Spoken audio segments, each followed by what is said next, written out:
Ji student, question number 2 part 3, use matrices to solve this system of equations. 3 part हैं इसके, 3 में से एक पार्ट मैं अटेम्प्ट कर देता हूँ, एक आपने करना है। इस क्वेश्चन 2 में आपने क्या करना है कि बाय यूजिंग एडजॉइंट मेथड आपने गिवन सिस्टम ऑफ इक्वेशंस को सॉल्व करना है, यानी मैट्रिक्स इन्वर्जन मेथड हमने यूज़ करना है। और मैट्रिक्स इन्वर्जन मेथड में जो एक नई चीज़ है वो ये है कि आपने इसका जो एडजॉइंट है वो आपने फाइंड करना है bye using cofactor method. Cofactor method के थ्रू आपने इस सिस्टम ऑफ कोफिशेंट, ये जो कोफिशेंट्स हैं इक्वेशंस के, ये जो वेरिएबल्स के कोफिशेंट हैं, इनका जो आप एडजॉइंट फाइंड करोगे वो आप किसके थ्रू फाइंड करोगे? By using cofactor method. तो सबसे पहले हम इसको लेबल कर लेते हैं। Let this matrix as A, इसको आप लेबल कर लें एज एक्स और इसको आप लेबल कर लें एज बी। तो आपकी एक मैट्रिक्स इक्वेशन बन जाएगी, क्या बन जाएगी मैट्रिक्स इक्वेशन आपकी? ए एक्स इक्वल टू बी। अब मैट्रिसेस में डिवीजन नहीं होती। अब आपको x की वैल्यू चाहिए, तो ये नहीं है कि ये a उधर जाकर डिवाइड करेगा। You have to multiply both sides by a inverse. a inverse से आप मल्टीप्लाई करेंगे बोथ साइड पे। तो किसी भी मैट्रिक्स को जब उसके मल्टीप्लिकेटिव इनवर्स से मल्टीप्लाई करते हैं तो हमारे पास क्या आ जाता है? आइडेंटिटी मैट्रिक्स आ जाता है। क्या आ जाता है? Identity matrix. तो ये आ जाएगा जी I X equal to A inverse B. तो finally x is equal to क्या आ जाएगा आपके पास? x is equal to A inverse B. ये आपकी आ जाएगी इक्वेशन 1। अब यहाँ पे आपको क्या फाइंड करना पड़ेगा? पहले इस मैट्रिक्स ऑफ कोफिशिएंट जो है इसका आपको इन्वर्स फाइंड करना पड़ेगा। वो आप यहाँ इक्वेशन 1 में सब्स्टिट्यूट करेंगे, मल्टीप्लाई करेंगे, तो फाइनली आपके पास x, y और z की वैल्यू आएगी। एक चीज़ और देखें कि मेरे पास जो गिवन सिस्टम ऑफ इक्वेशन था, जहाँ पे वेरिएबल मिसिंग होगा उसका कोफिशिएंट आपने 0 कंसीडर करना है। जैसे फर्स्ट इक्वेशन में आपने देखा था कि वहाँ z मिसिंग था तो कोफिशिएंट उसका हमने 0 रखा है। सेकंड इक्वेशन में y मिसिंग था तो उसका कोफिशिएंट हमने 0 रखा है। और थर्ड इक्वेशन में x मिसिंग था तो उसका कोफिशिएंट मैंने क्या रखा है? 0। फिर उसके बाद आप 3 मैट्रिसेस को लेबल कर देंगे as A, X and B. कोई भी लेबलिंग कर सकते हैं आप। इक्वेशन ऑफ मैट्रिक्स क्या बनेगी आपके पास? ए एक्स इक्वल टू बी। अब ये नहीं कि ये उधर जाके डिवाइड करेगा, आप मल्टीप्लाई करोगे बोथ साइड्स से बाय ए इनवर्स। तो जब ए इनवर्स ए से मल्टीप्लाई होगा, यानी किसी भी मैट्रिक्स को उसके मल्टीप्लिकेटिव इनवर्स से मल्टीप्लाई करते हैं तो आइडेंटिटी मैट्रिक्स आता है। आई की वैल्यू 1 होती है। तो फाइनली इक्वेशन आपके पास आ गई matrix equation X is equal to A inverse B. Now you have to find A inverse. उसके लिए पहले आप इसका डिटर्मिनेंट फाइंड करेंगे और फिर एडजॉइंट फाइंड करेंगे, ठीक है। तो अब हम इसका सबसे पहले डिटर्मिनेंट फाइंड कर लेते हैं। अब हम इसका इस मैट्रिक्स ए का अब हम डिटर्मिनेंट फाइंड कर लेते हैं, ठीक है जी। तो किसी भी रो या कॉलम से आप इसको एक्सपेंड कर सकते हैं। तो फर्स्ट रो से एक्सपेंड कर देते हैं हम इसको, फर्स्ट रो से एक्सपेंड कर दें इसको। तो 1, first row first column skip कर देंगे तो 0 + 2 -1। सेकंड कॉलम स्किप कर देंगे और फर्स्ट रो, तो सेकंड फर्स्ट रो और सेकंड कॉलम, तो ये आपके पास आ जाएगा -6 -0। फाइनली रिजल्ट आपके पास आ जाएगा 2 + 6 8 आ रहा है। नॉट इक्वल टू 0 आ रहा है, तो इसका मतलब है कि इस सिस्टम ऑफ इक्वेशन का सोल्यूशन पॉसिबल है। थर्ड वैल्यू से मैंने नहीं एक्सपेंड किया, उसकी ज़रूरत नहीं है, क्योंकि एनीथिंग मल्टीप्लाई बाय 0 क्या होगा? 0 होगा। तो ये आपके पास डिटरमिनेंट की वैल्यू क्या आ गई? +8। इट मीन्स कि इसका सोल्यूशन आगे पॉसिबल है, यानी इनवर्स एग्जिस्ट करता है। जी स्टूडेंट, अब हम एडजॉइंट फाइंड करेंगे।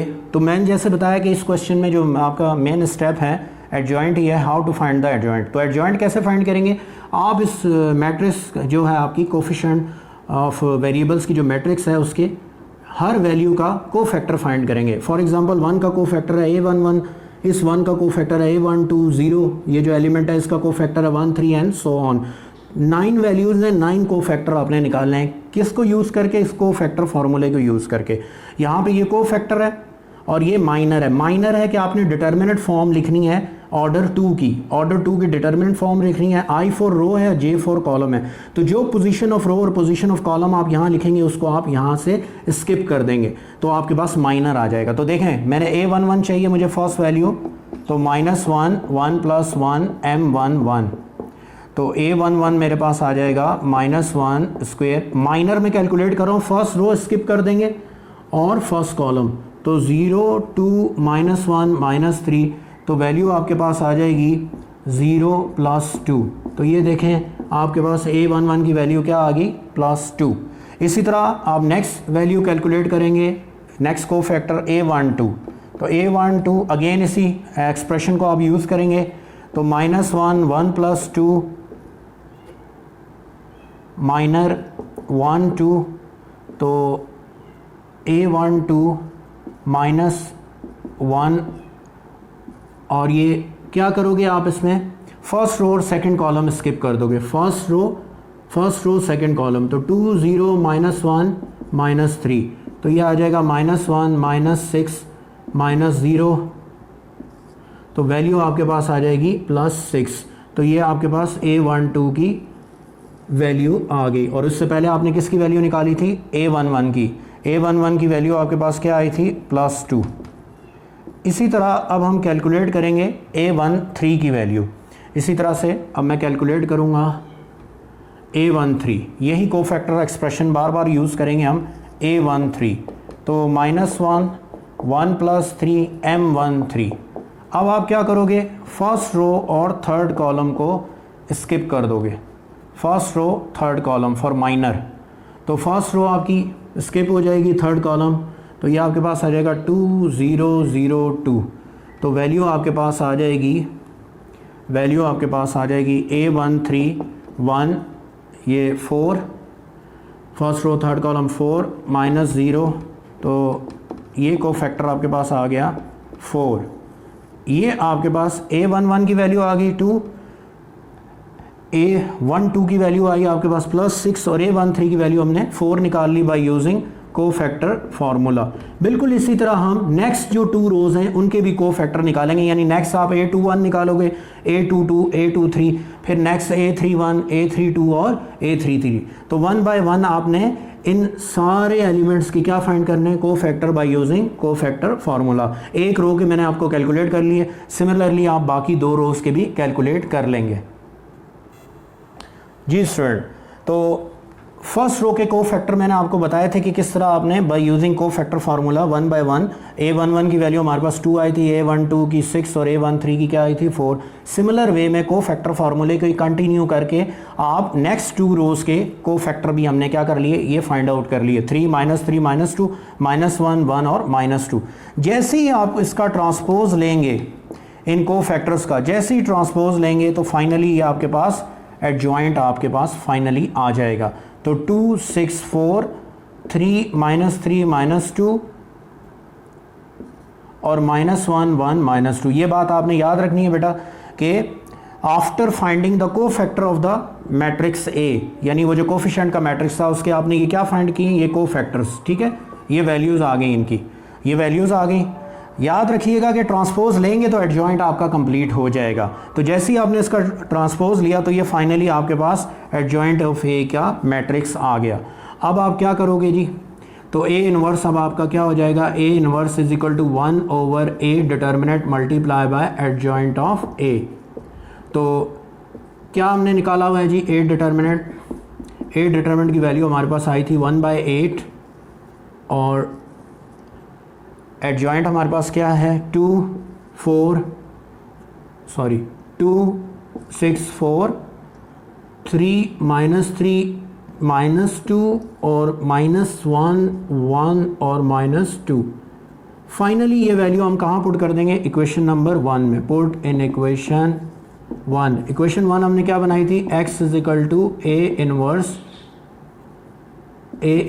b, यानी x is equal to multiplicative inverse of a multiply by b जो हमारा कांस्टेंट वैल्यूज का मैट्रिक्स है। जी स्टूडेंट, अब हम इस एक्सप्रेशन में ये जो हमारी इक्वेशन 1 है इसमें वैल्यूज पुट कर देते हैं। फाइनली x आपका x मैट्रिक्स ये है x y z। a inverse हमारे पास क्या है 1/8 2 6 4 3 -3 -2 -1 1 और -2, और कांस्टेंट वैल्यू यानी b मैट्रिक्स हमारे पास क्या है, वो है जी 2 1 और -1। बोथ मैट्रिक्स को आप मल्टीप्लाई कर दें,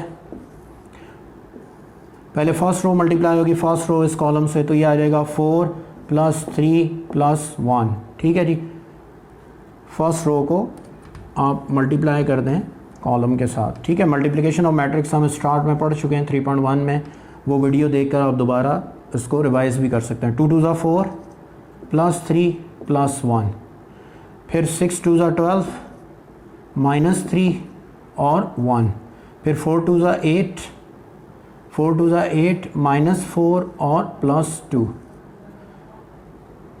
तो इसको जब आप सिंप्लीफाई कर दोगे तो रिज़ल्ट आपके पास क्या आ जाएगा जी, 4 2 8 माइनस 2, ये माइनस 2 आएगा, और प्लस 2। सिंप्लीफाई कर देते हैं थोड़ा सा और इसको, तो ये 8 आ गया, ये 6 2 12 माइनस 3 और प्लस 1, तो ये आपके पास आ जाएगा जी 6 2 12 माइनस 3 और माइनस 1, तो ये आपके पास आ जाएगा 8, और ये 2 2 कैंसिल हो जाएगा, ये 8 आ जाएगा, ठीक है जी। अब आप 1/8 से डिवाइड कर दें सबको, तो क्या आ जाएगा 1 1 1, तो ये वैल्यू आपके पास क्या आ रही है, x y और z। तो मैट्रिक्स इक्वल है, तो by definition of matrix equal matrix, अगर इक्वलिटी का साइन हो मैट्रिक्स के बीच में तो करस्पॉन्डिंग एलिमेंट्स इक्वल होते हैं, यानी x इक्वल टू 1 होगा, y इक्वल टू भी 1 होगा, और z इक्वल टू भी क्या होगा, 1 होगा। तो फाइनली हमारे पास गिवन सिस्टम ऑफ इक्वेशन का सोल्यूशन आ गया by using matrix inversion method. तो इसमें जो इंपॉर्टेंट स्टेप जो आपने याद रखना है बेटा, वो यही है कि how to find the adjoint.